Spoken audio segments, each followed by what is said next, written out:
hasta el 13. La semana pasada estudiamos lo que era el versículo 10 al 12. Dice así la santa, inerrante y todo suficiente palabra de Dios en la carta del apóstol Pablo a sus amigos en Colosas, en su 10 al 13.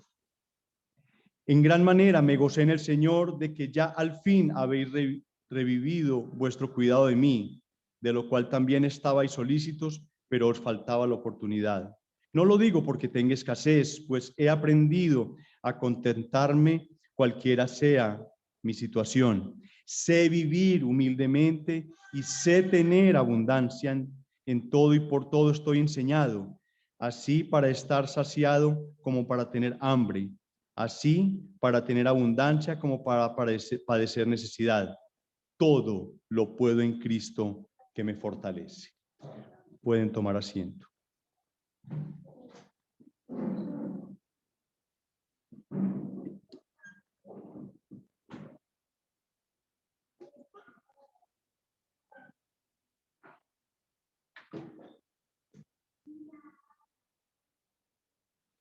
Hablando de contentamiento, como lo vimos la semana pasada,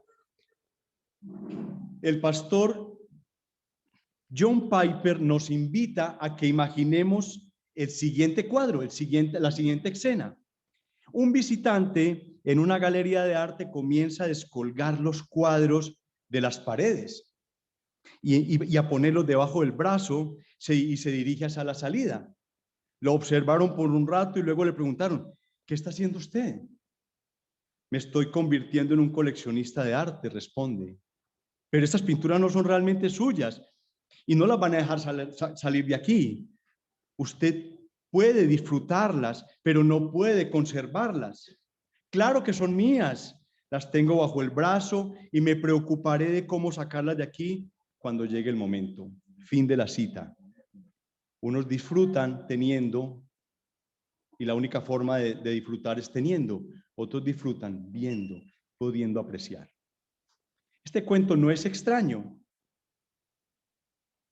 No entendemos o no entenderíamos el contentamiento como es luego de estos versículos que el apóstol Pablo nos ha regalado a los colosenses. Vamos a aclarar algo. Para los filósofos griegos, que es muy importante esta palabra, para los filósofos griegos y romanos, la palabra contentamiento describía una actitud de autosuficiencia, o sea, la capacidad de confiar en mis propios recursos, en los míos y no en los de los demás. Para los filósofos estoicos, el ideal era un hombre independiente, un hombre que no necesitaba de nadie, sin necesidad de nada ni de nadie. Sin embargo, en la opinión de Pablo, en la opinión del Espíritu Santo, como lo vimos la semana pasada, el contentamiento tomaba significado diferente. Cuando les escribía a los filipenses desde una celda en Roma, en prisión, les dice, he aquí, he aprendido a contentarme cualquiera que sea mi situación. He aprendido el secreto tanto de estar saciado como de tener hambre, de tener abundancia como de sufrir necesidad. Todo lo puedo en Cristo que me fortalece. Entonces, el contentamiento no se trata acerca de la suficiencia, no se trata de la autosuficiencia, sino de la suficiencia en Cristo. No es resignación, sino satisfacción. No es aceptación del estatus que yo tenga en este momento o la rendición a la ambición, sino la sumisión a Cristo y a sus propósitos. El contentamiento piadoso no trata acerca de complacencia o de la pasividad o de algún desprendimiento místico de la vida como lo hacen esos ascetas que buscan su contentamiento aislándose por allá atrás y sin tener contacto con la humanidad. No tendríamos dificultad alguna en ver la insensatez de ese tipo de contentamiento si no lo conociéramos. Pablo también quiere que reconozcamos que los valores más grandes de la vida están más allá de lo material. Primera de Timoteo 6:8 dice, así que teniendo sustento y abrigo, estemos contentos con esto. teniendo sustento y abrigo, estemos contentos con esto. Nosotros vivimos ¿en qué mundo? En el mundo occidental. Por allá está el mundo oriental con otros esquemas, y nosotros tenemos tantas cosas por encima de las necesidades básicas de la vida que a veces nos es imposible solamente pensar en comida y en vestido, como dice la Escritura. El contentamiento es el producto de la seguridad en Dios, el producto de la confianza en su carácter y en sus promesas.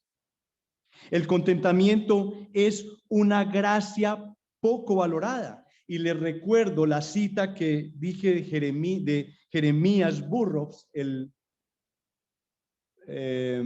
antiguo pastor, el antiguo teólogo que vimos la semana pasada cuando escribió una gran obra sobre el tema y la tituló Una joya rara, el contentamiento.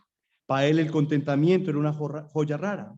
Sería fácil si encontráramos un libro y fuéramos a la librería donde dijera 5 pasos para lograr el contentamiento en un mes. Pero eso no es así. Sin embargo, los cristianos debemos descubrir el contentamiento a la manera antigua. Debemos aprenderlo con nuestras experiencias, con nuestras tribulaciones, con nuestras aflicciones. Es una enseñanza. Como dijo Pablo, he aprendido. Por tanto, no podemos hacer el contentamiento. Este es enseñado por Dios. Nosotros somos instruidos en él. Este es parte del proceso de esa transformación por medio de la renovación en nuestras mentes, como lo dice Pablo en la carta a los Romanos, capítulo 12, versículos 1 y 2.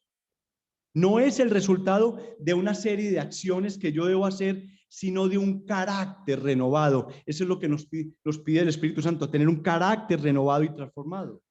Solo los buenos árboles dan buenos frutos. En la continuidad del tema del contentamiento y al desarrollar este singular verso encontramos 2 unidades de pensamiento. La primera, todo no es todo. Primer título que vamos a ver, todo no es todo. Y segundo, el mensaje, la firmeza y la fortaleza en Cristo. Desarrollemos el primero, todo no es todo. Acuerden, todo lo puedo en Cristo que me fortalece. Y el título es, todo no es todo. Cuando Dios le plació que nosotros conociéramos el Evangelio, que necesitáramos un real Salvador, que camináramos por iglesias pentecostales carismáticas, en las que quizás fuimos bombardeados, quizás sin mala intención, por versículos, muchos de ellos extraídos de su contexto para ser utilizados indebidamente, mejor dicho, en forma extrabíblica. Muchas veces nosotros pasamos por lo siguiente: cubrimos todo con la sangre de Cristo. Voy a cubrir el carro para que no se lo roben con la sangre de Cristo. Terrible. Muchas veces nos enseñaron a declarar y decretar y a darle órdenes a Dios. El que decreta es el rey. El que decreta es el rey. Muchos evangelizamos, como me recordó mi esposa ayer en la mañana, con el he aquí yo estoy a la puerta y llamo. Cristo está a la puerta de todos tocando, ábrame por favor. Evangelizamos con esa serie de herejías. Y una de las palabras que también fueron muy mal utilizadas son las palabras todos y todo. Una de ellas mal utilizada en la elección limitada, tratándose de personas, y la otra en los beneficios y bendiciones, casi siempre materiales. Veamos cómo utilizábamos o cómo se utiliza mal la palabra todos.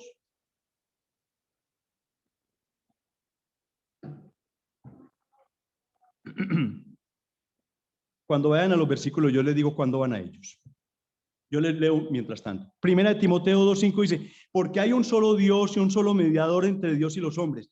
Este versículo parece que la religión tradicional no lo mira. Dice, hay un solo mediador, uno solo, nadie más. Jesucristo hombre, el cual se dio a sí mismo por rescate ¿de qué? De todo, de rescate por todos, de lo cual se dio testimonio a su debido tiempo. Ese todos no es toda la humanidad, no los 100.000 millones de habitantes que posiblemente han poblado la tierra, no. En Isaías 53 dice, todos nosotros nos descarriamos como ovejas, cada cual se apartó por su camino, mas Jehová cargó en él el pecado de todos nosotros. Ese todos es también muy mal utilizado. Y solo por dar un ejemplo, para explicar estos dos versículos, es la pregunta que le hace una persona a la otra, le dice, ¿oíste quiénes fueron a la fiesta? Ah, fue todos, allá fue todo el mundo. ¿Todo el mundo? ¿Fueron los chinos? ¿Fueron los japoneses también a la fiesta? No, todos los invitados. Entonces la palabra todos tiene una connotación especial. Ahora miremos en lo que tiene que ver con nosotros, porque dice todo lo puedo en Cristo. ¿Ese todo qué? ¿Cuál es la porción? ¿Cuál es la interpretación o lo adecuado o lo inadecuado del manejo de este todo? Mucha gente dice, yo sé que pasaré el examen porque todo lo puedo en Cristo que me fortalece. Otras personas dicen, estoy decidida a bajar y a controlar mi peso, voy a entrar al gimnasio, voy a hacer una dieta porque todo lo puedo en Cristo que me fortalece. Terrible. Me declaro sano porque todo lo puedo en Cristo que me fortalece. Doblemente terrible. Es una mala utilización de la escritura. Ese no es el uso adecuado del versículo. Este texto es usado como pretexto fuera de su contexto. Ahora, analicémoslo y recibamos el mismo mensaje que recibieron los filipenses, pero para la iglesia de hoy, que es el segundo punto. El mensaje, la firmeza y la fortaleza en Cristo. Y creo que todo creyente que lleve cierto tiempo en el evangelio podrá estar de acuerdo conmigo en que Filipenses 4:13, o sea, todo lo puedo en Cristo que me fortalece, es uno de los textos más conocidos, más amados y más citados de toda la Biblia. De lo que no estoy seguro es si la mayoría de los creyentes estarán de acuerdo conmigo cuando hago la siguiente afirmación. Filipenses 4:13 es uno de los textos bíblicos más abusados y más mal interpretados de la Sagrada Escritura. He escuchado a muchos cristianos decir que pueden afrontar exitosamente cualquier desafío en la vida porque todo lo puedo en Cristo que me fortalece. Y piensan así porque ven este texto como una serie de instrumento de triunfo motivacional, lleno de una cantidad de fe ante cualquier circunstancia de la vida, los puede llevar a ser unos superhéroes de la fe. Y no es así. Este versículo se ha impreso en carteles, se ha impreso en camisetas, hay murales que dicen esto. Si uno busca en internet encuentra que hay camisetas, pulseras, bolsos. Yo he ido a varias reuniones de grandes iglesias. Al final hay unos stand donde hay unos botones que dice aquí, todo lo puedo en Cristo que me fortalece. Pulseras en los bolsos, en mochilas. Todas esas baratijas cristianizadas con las palabras de este versículo estampados, bordados y grabados en ellos. La ironía es que al tomar este versículo fuera de contexto, las personas han llegado a asignarle un significado extraño e incorrecto y completamente contrario a lo que realmente significa, a tal grado que lo han distorsionado. No es el significado, lo han convertido en esa consigna de superación personal, casi que un eslogan de ambición y de logros. Un lema motivacional para la prosperidad material, para la promoción profesional y para el logro de los éxitos. Eso no se trata de palabras mágicas para cambiar las circunstancias que nosotros tenemos en la vida y confiar plenamente en ese poder de Dios para estar contentos en medio de circunstancias que no pueden cambiar. El verdadero significado no tiene nada que ver con eso. Ante esta situación nos podemos preguntar, bueno, entonces, ¿realmente quiere decir Filipenses 4:13 que los creyentes todo lo podemos, no importando la situación, porque Cristo nos fortalece? Y la dificultad no es lo que yo estaba afirmando acá, eso es cierto, la firma de eso es cierto. En el texto, Cristo nos fortalece. El poder de Dios mora en el interior de los creyentes y es mucho más que suficiente para fortalecernos, para sustentarnos en cualquier prueba. El contentamiento es de quienes confían por completo en ese poder y no en sus propias fuerzas. Es en el poder de Dios, en el poder de Cristo, no en mis propias fuerzas. Pablo pudo vencer cientos de extremas dificultades gracias a esa fortaleza interior y espiritual que Dios le dio. En palabras del profeta Isaías, y vamos todos por favor a Isaías 40:29, por favor.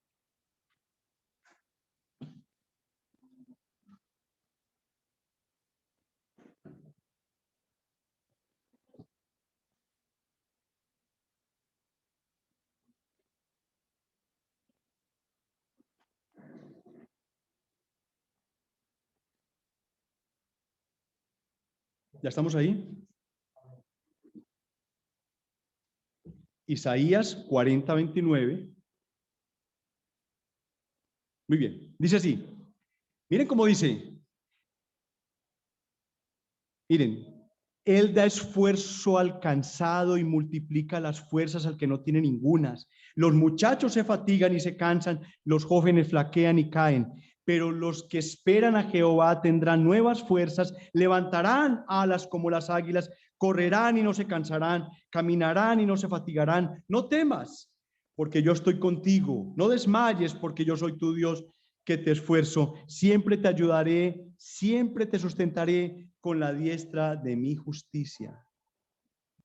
El Nuevo Testamento también, en otras cartas de Pablo, dice, para que os dé conforme a las riquezas de su gloria, el ser fortalecidos con poder en el hombre interior por su espíritu. Y en Colosenses les dice, fortalecidos con todo poder conforme a la potencia de su gloria para toda paciencia y longanimidad. El problema de la interpretación que popularmente se le da al texto no es que afirmemos que el Señor nos fortalece. Eso es evidente lo que dice el texto y obvio por lo que nos dice su palabra y también por las distintas experiencias particulares de los cristianos. Esa no es la discusión acá. El problema está en que le están dando un significado que el contexto del versículo se resiste a tenerlo. Quizás la ilustración más clara de esta verdad en la vida de Pablo se encuentra en 2 Corintios 12:7. Déjenme, yo lo leo para ustedes. 2 Corintios 12:7. Dice así, y para que la grandeza de las revelaciones no me exaltase desmedidamente, me fue dado un aguijón en mi carne. A Pablo, algo, una enfermedad, un problema en la iglesia, no sabemos exactamente qué es, un aguijón en la carne, algo le molestaba a Pablo, un mensajero de Satanás que me abofeté para que no me enaltezca sobremanera, respecto a lo cual 3 veces he rogado al Señor que me lo quite de mí. 3 veces le dijo al Señor, quítame por favor este aguijón. Y el Señor le dijo, bástate mi gracia porque mi poder se perfecciona en la debilidad. Por tanto, de buena gana me glorificaré más bien en mis debilidades para que repose sobre mí el poder de Cristo. Por lo cual, por amor a Cristo, me gozo en las debilidades, en afrentas, en necesidades, en persecuciones, en angustias, porque cuando soy débil, entonces soy fuerte. Y tenía contentamiento. Pablo era una persona completamente llena de contentamiento, porque no estaba en las situaciones externas lo que lo hacía a él tener esa alegría en su corazón. Pablo le rogó muchas veces que lo librara de ese tormento. Muchos comentaristas hablan de un ataque a la iglesia. Sin embargo, en lugar de liberarlo, el Señor le mostró a Pablo su gracia. Dijo, mi gracia es suficiente. El contentamiento viene a los creyentes que descansan en la gracia sustentadora de Cristo, lo cual reciben cuando carecen de fuerzas en sí mismos. Nuestra debilidad se fortalece en lo que el Señor nos da, no en lo que nosotros tenemos interiormente. En este sentido, el contentamiento es una consecuencia de las necesidades. El contentamiento es una consecuencia de nuestras necesidades.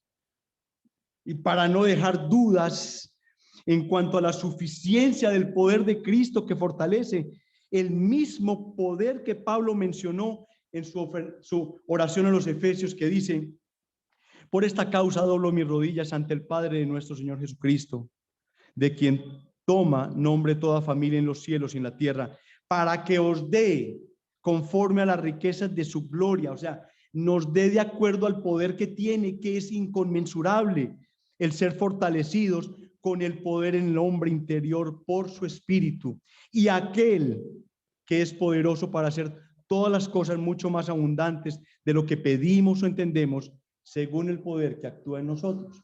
No solamente a los colosenses, no solamente a los filipenses, sino también a los efesios. Él les habló de ese poder. Tenemos que llegar a una conclusión. Malas interpretaciones traen malas aplicaciones. Malas interpretaciones, malas implicaciones. Entonces, podemos preguntar, ¿cuál es la interpretación correcta, pastor? ¿Qué es lo que usted está diciendo? O sea, ¿qué es lo que quiere decir Pablo, a lo cual nosotros pensamos que era la interpretación correcta? Filipenses 4:13 está dentro de un contexto. ¿Cuál es el contexto? Los versos anteriores y los versos posteriores. Entonces, si leemos el contexto, nos daremos cuenta que Pablo viene dando una serie de exhortaciones diversas a los hermanos en Filipos. En ese capítulo 4, versículo 1, dice, permaneced firmes. Esa firmeza que les estaba pidiendo Pablo era difícil tener. Por eso desglosamos a partir de estar firmes 7 principios que él nos dio para tener esa firmeza. Recuerden el problema que tenían Evodia y Síntique. Él les dijo, vengan, sean de un mismo sentir. Ese mismo sentir requiere del poder de Cristo. Y también les dijo, regocíjense en el Señor. Les habló de la gentileza, de ser bondadosos, de orar en vez de afanarse y distraerse en cosas materiales. Y la única forma de adquirir esto es en el poder de Cristo. Además, amonesta a los destinatarios de esta carta a pensar solamente en aquello que es digno, aquello que es digno para él, todo lo puro, lo amable, lo buen nombre, lo verdadero, lo honesto. En eso pensad, para que sea digno de alabanza delante del Señor. Eso requiere del poder de Cristo. Somos incapaces para crear eso. El humanismo que está rodeando el mundo está diciéndole al hombre, tú eres capaz de hacer todas las cosas. El hombre es la medida de todas las cosas, decían los filósofos. Es un engaño.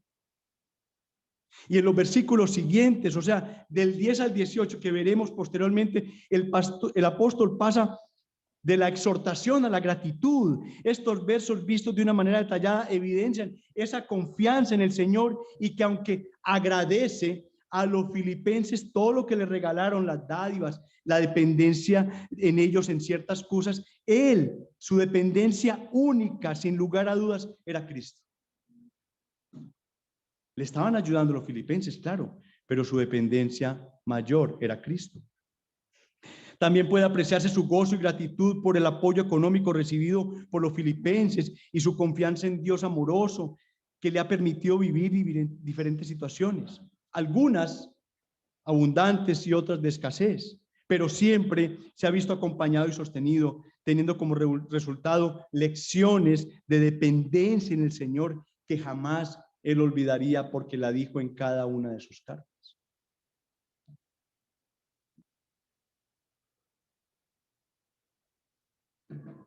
La visita recibida por Epafrodito, la compañía de Timoteo y la amistad de tantos hermanos que lo visitaron en la carta, jamás podrían fortalecer su espíritu como Jesucristo lo hacía. Jamás. Todo lo puedo en Cristo que me fortalece. No es un mantra. No es un mantra que se debe repetir. Repitamos 50 veces, todo lo puedo en Cristo que me fortalece. ¿Cómo para qué? ¿Por qué repetimos rezos? Son mantras. Parecemos extraídos de relaciones, parecen extraídos como de religiones orientales. No es un mantra que vamos a repetir como resultado de nuestra fe en las distintas circunstancias que nos va a tocar vivir, sino un testimonio personal que está dentro de ese contexto, que tiene una idea central y es la confianza. Miren la idea central, la confianza y el gozo en un Dios bondadoso y soberano que lo llevó por caminos de abundancia y de escasez. Pero que todo Pablo lo podía vivir en una situación y en la otra porque Cristo lo fortalecía. Lo que este texto quiere enseñarnos es que el apóstol podría enfrentarse con cualquier situación relacionada con sus necesidades materiales y siempre mantener una actitud positiva y un espíritu de contentamiento que agradara siempre a Dios. Dice un amado pastor: todo lo puedo en Cristo que me fortalece. Es más necesario que nunca en un tiempo como el actual, donde se ha sobreestimado lo material. Estamos llenos de mensajes distorsionados que ponen los tramos de escasez económica como si fuera una maldición. ¿Estás mal económicamente? Ah, tienes una maldición, tienes un pecado, ¿verdad? Y no como un medio en que Dios puede usar para llevarnos a esa dependencia del contentamiento. Tu vida está en las riquezas, Dios te las puede quitar para saber si te vas a destruir completamente. Tu vida está en tu esposo, tu esposa, tus hijos. ¿Qué puede pensar Dios? ¿En tu carrera? Este texto es una exhortación al contentamiento y a la fortaleza que recibimos de un Dios fiel, no importando las circunstancias en que nos encontremos. Todo lo puedo en Cristo que me fortalece, tenga trabajo o no tenga trabajo. Todo lo puedo en Cristo que me fortalece en estos tiempos en que la economía mundial está altamente afectada y no tengo trabajo. Todo lo puedo en Cristo que me fortalece, tenga o no salud. Todo lo puedo en Cristo que me fortalece, estén mis hijos aliviados o enfermos. Todo lo puedo en Cristo que me fortalece, sea mi esposo impío o creyente. Todo lo puedo en Cristo que me fortalece, independiente de qué está pasando a mi alrededor. Y quiero que todos vayamos a Habacuc 3:17 para que nosotros entendamos desde la antigüedad qué nos quería decir el Señor con todo lo puedo en Cristo que me fortalece. Habacuc 3:17.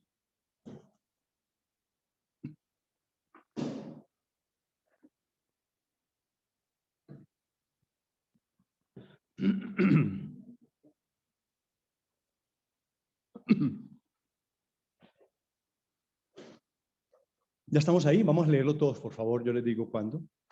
Habacuc 3, 17, 18 y 19. ¿Ya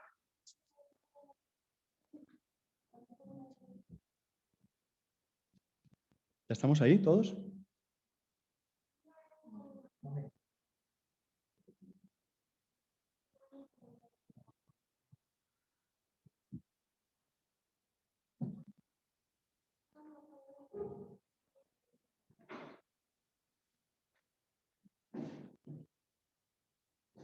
Dice así: aunque, vamos todos, por favor, vamos a leerlo todos, por favor, a viva voz. Aunque la higuera no florezca, ni las vides haya frutos, aunque falte el producto del olivo y los labrados no den mantenimiento, y las ovejas sean quitadas de la majada, y no haya vacas en los corrales, con todo yo me alegraré en Jehová y me gozaré en el Dios de mi salvación. Jehová, el Señor, es mi fortaleza. Y el pueblo dice: amén.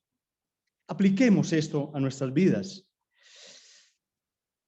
Para el no creyente, la persona que no está en Cristo, tengo una pregunta: ¿dónde reside tu fortaleza? Aquí acabas de escuchar que los creyentes en Cristo Jesús su fortaleza reside en el poder de Cristo. ¿En dónde está tu fortaleza? ¿Está en tu trabajo, en tu dinero, en tu salud, en tu belleza? ¿En dónde está tu fortaleza? ¿En la familia que tienes? ¿En tu hijo, tu esposo, tu esposa? ¿En el dinero? ¿Dónde está tu fortaleza? Quizás tienes unas estampitas guardadas en una billetera, quizás un amuleto, quizás tu mismo poder interior es el que te hace creer que tú eres capaz de sobrellevar todas estas situaciones, y esto apenas comienza. Esta pandemia es una pequeña palmadita de parte del Señor. Lo que viene es absolutamente dramático y difícil para la humanidad. Ya se probó con algo chiquito. ¿Dónde va a residir tu poder para soportar todas las situaciones? ¿Dónde va a residir? Y te advierto en el Señor que vas a fracasar. Si no vas a Cristo en arrepentimiento y fe, vas a fracasar. Recuerda que la meta es llegar al cielo.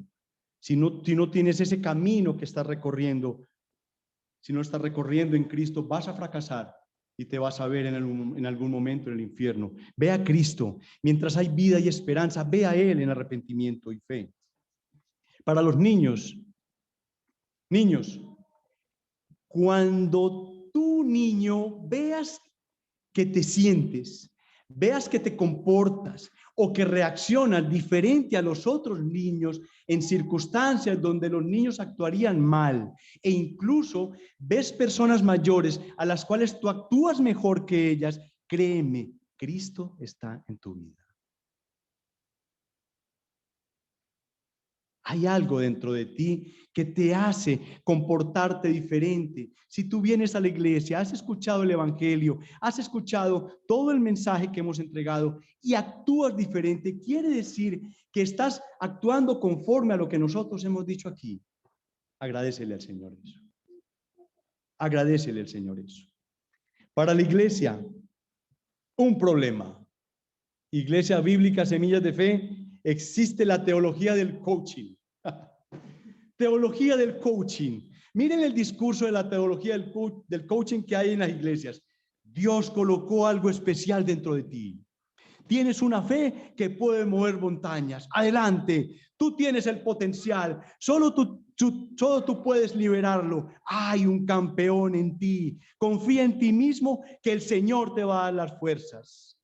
Y ese discurso se encuentra dentro de las iglesias, desplazando a Dios y entregándole al hombre, al humanismo, ese poder de transformar las circunstancias, de transformar la historia. Suena muy lindo, pero no está afirmado en la palabra del Señor. Y mucha gente come el cuento y dice, sí, yo sé que tengo una fuerza interior, yo sé que con mi propio brazo podré cambiar todas las circunstancias.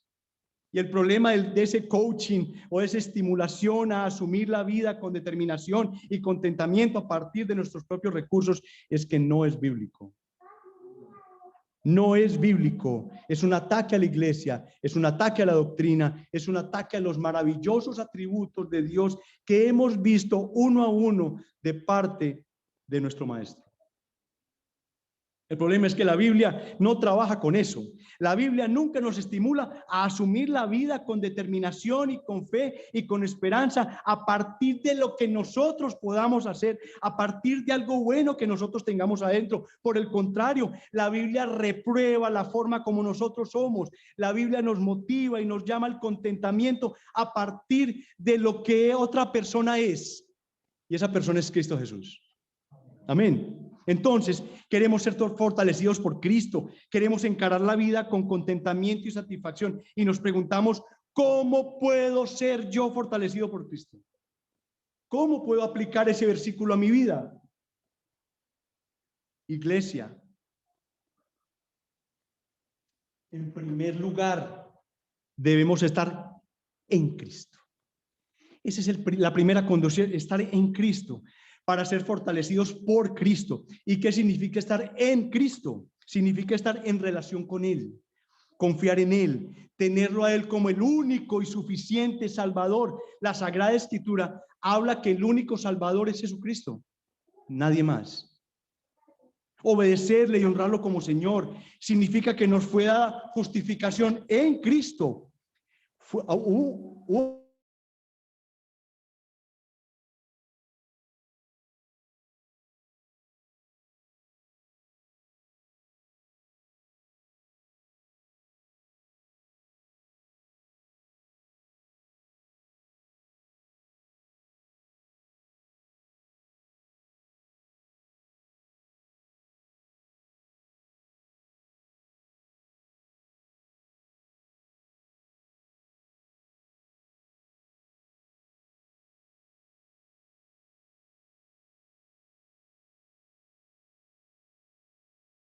Justos. Entonces, en ese primer lugar es de estar en Cristo, quiero que vamos todos a Colosenses 3:1, por favor.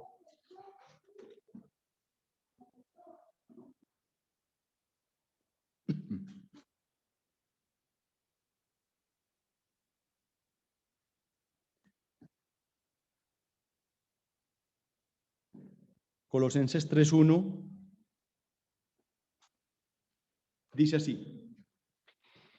Mire pues, si pues habéis resucitado con Cristo, buscad las cosas de arriba, donde está Cristo sentado a la diestra de Dios. Poned la mira en las cosas de arriba, no en las de la tierra, porque habéis muerto y vuestra vida está escondida con Cristo en Dios.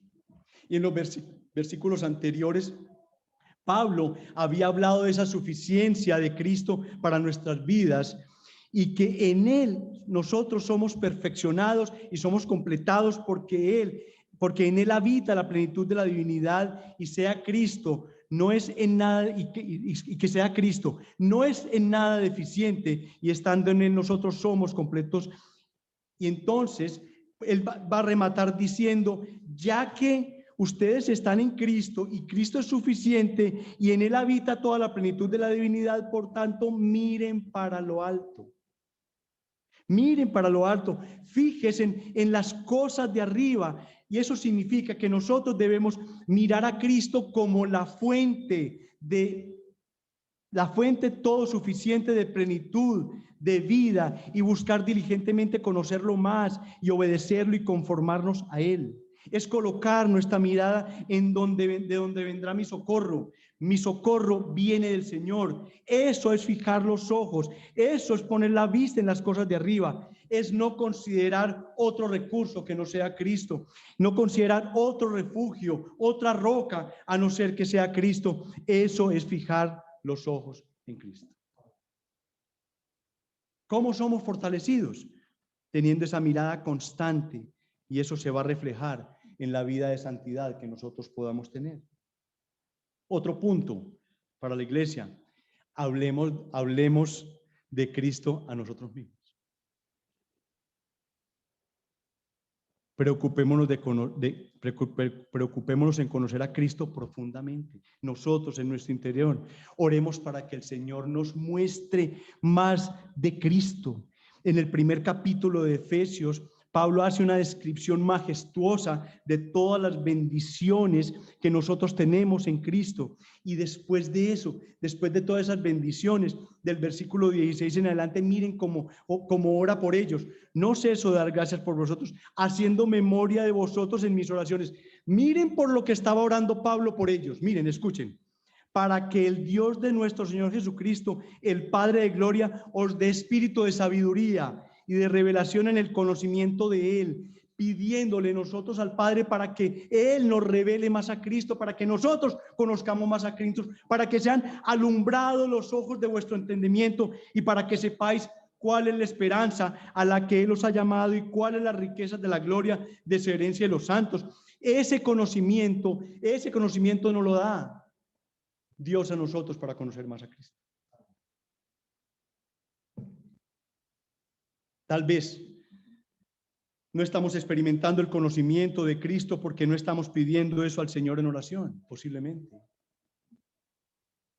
Debemos pedirle en oración que nos muestre a Cristo, que nos revele a Cristo, que nos dé ese espíritu de sabiduría, de inteligencia, para entender esas riquezas gloriosas que tenemos en Él. Y vamos buscando, y nosotros vamos por la vida buscando vasijas rotas que no retienen agua, mientras que de Él proceden las fuentes de agua viva. Es una locura, pero no lo hacemos y constantemente tenemos que recordarnos a nosotros mismos, Cristo es todo. Si Cristo no es todo, es nada. Y en último lugar, yo creo que nosotros debemos ejercitar la gratitud. Primero, estar en Cristo. Segundo, hablémonos de Cristo nosotros mismos, cuánto lo conocemos para poder apoderarnos de ese versículo. Y en último, ejercitar la gratitud. Y creo que desde que empezó esta peste sobre el mundo, tenemos que ser muy agradecidos, demasiado agradecidos por lo que el Señor ha hecho por nosotros. No es por nuestra inteligencia, no es por nuestra sabiduría, no es porque yo soy muy teso. Eso no es así. El desconocer que Dios intervino en tu vida en este lapso de tiempo donde has conservado tu vida, tu trabajo, tienes alimento, tienes salud. es desconocer quién es Dios. Porque Filipenses 4:10, miren cómo arranca esta porción que estamos estudiando. En gran manera me gocé en el Señor de que al fin habéis revivido vuestro cuidado en mí, de lo cual también estabais solícito, pero os faltaba la oportunidad. Seamos siempre, siempre agradecidos al Señor. Y quiero repetir un versículo para terminar esta aplicación. Todo lo puedo en Cristo que me fortalece, ¿cierto? Y escuchen con cuidado nuevamente lo del profeta Habacuc, que dice: aunque la higuera no florezca, ni en las vides haya frutos, o sea, que no haya alimento. Aunque falte el producto del olivo, que no haya alimento. O sea, inclusive el producto del olivo, aunque aquel producto del olivo servía para hacer los sacrificios. Aunque no haya eso, aunque no podamos hacer los sacrificios y los labrados no den mantenimiento y las ovejas sean quitadas de la majada, aunque no haya alimento, aunque no haya lana, aunque no haya cómo cubrirnos del frío y no haya vacas en los corrales con que alimentarnos, con todo, yo me alegraré en Jehová y me gozaré en el Dios de mi salvación. Jehová, el Señor, es mi fortaleza. Amén. Vamos a orarle al Señor. Padre, gracias infinitas te damos por tu palabra, por tu enseñanza, Señor. Permite, Señor, que quede fija en nuestras mentes y en nuestro corazón, que podamos entenderla, que podamos aplicarla, que podamos entenderla generosamente, que podamos entenderla de acuerdo a ese contexto que el mismo apóstol Pablo nos dejó en esta carta. Sabemos que la tarea no ha sido fácil, Señor, que el estar aquí sentados en una iglesia cristiana, una iglesia que está siendo perseguida en todo el mundo. En este momento, Padre, están siendo aniquilados cristianos en Afganistán. Qué curioso que liquiden los cristianos. Todo celular, Señor, en Afganistán está siendo revisado en los aeropuertos y si encuentran alguna evidencia de algo de Cristo, es asesinado inmediatamente la persona, Señor. Y mira nosotros acá, Señor. Yo tengo en mi casa quizás 20, 30 Biblias, en mi oficina 20 o 30 Biblias. En los celulares los tenemos, podemos orar cuando queramos, podemos reunirnos cuando queramos, Señor, y no lo hacemos, Señor. Y aquellas personas en esos países enfrentando su vida para ir a una iglesia a escuchar la palabra del Señor, y lo hacen, ponen sus vidas en peligro, Señor. Señor, te pedimos que nos des ese denuedo, esa fortaleza, esa capacidad, Señor, de enfrentar al mundo y llevar el estandarte de Cristo en nuestras vidas. El estar en Cristo nos da ese poder, Señor, de poder hablar de Él, de poder exhortar a la gente a conocerlo, Señor. Las religiones en el mundo paganas han crecido. Han crecido las religiones paganas, Señor.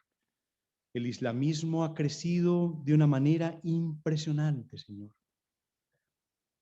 La secta romana ha crecido también, Señor, en muchos países, Señor. Te suplicamos que tu evangelio sea predicado tal cual dice la Sagrada Escritura, que haya salvación en los corazones, Señor. Hoy vivimos momentos, Padre, muy difíciles, en que ese todo lo puedo en Cristo que me fortalece es muy necesario para nuestras vidas. Aquellos que tenemos en Cristo, que estamos en Cristo, que nos predicamos a nosotros mismos, que somos agradecidos, Señor. Ese versículo, Señor, queremos aplicarlo en nuestras vidas porque trae alivio, trae contentamiento, ese contentamiento y esa paz que sobrepasan todo entendimiento humano. Señor, ahora queremos tomar la Santa Cena delante de ti. Queremos que nuestros corazones estén revolucionados con tu palabra, con el mensaje que nos has dado el día de hoy, Señor. Queremos tener contentamiento, ver ese Cristo en la cruz, ver ese Cristo que fue a la cruz del Calvario de una manera genuina, de una manera tal cual fue descrito en la Sagrada Escritura. Y que ese Cristo el que recordaremos en esta Santa Cena, sea ese Cristo que mora en nuestras vidas, el cual es la fuente inagotable de todo contentamiento y fortalece nuestras vidas. Te lo pedimos en el Señor. Amén y amén.